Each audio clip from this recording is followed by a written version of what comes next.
안녕하십니까? 알파세대의 미래와 교육 제24편에서는 공공기관 블라인드 채용에 대해 알아보겠습니다.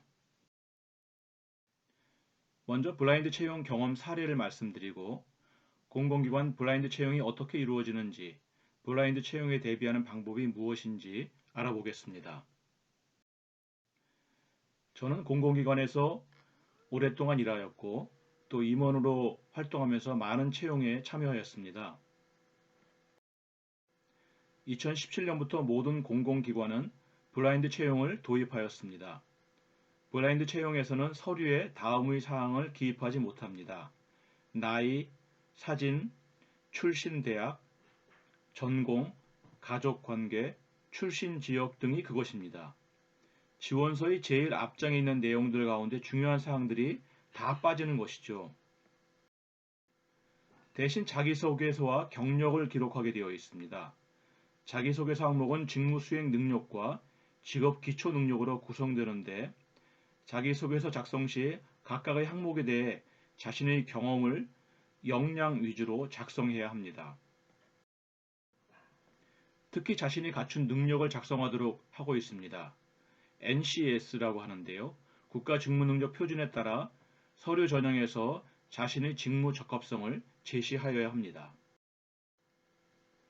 직무 자료 혹은 직무 기술서를 확인하고 직무와 관련된 교육 사항이나 자격 사항, 경험 혹은 경력 사항을 정확하게 작성해야 합니다.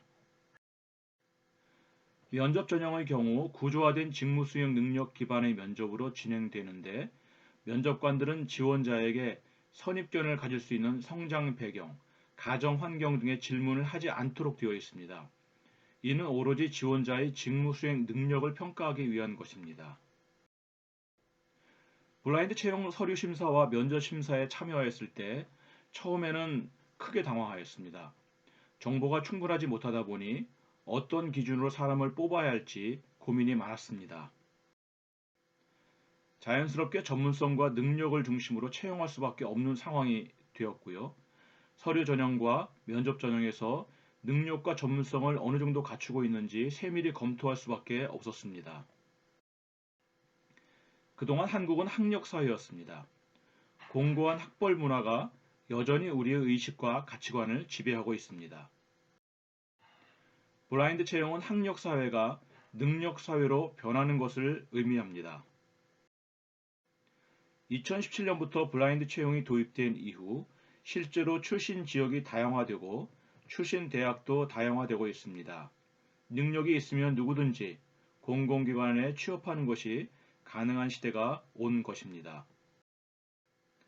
미래 알파 세대가 대학을 졸업하고 취업할 때는 채용 방식이 어떻게 될까요?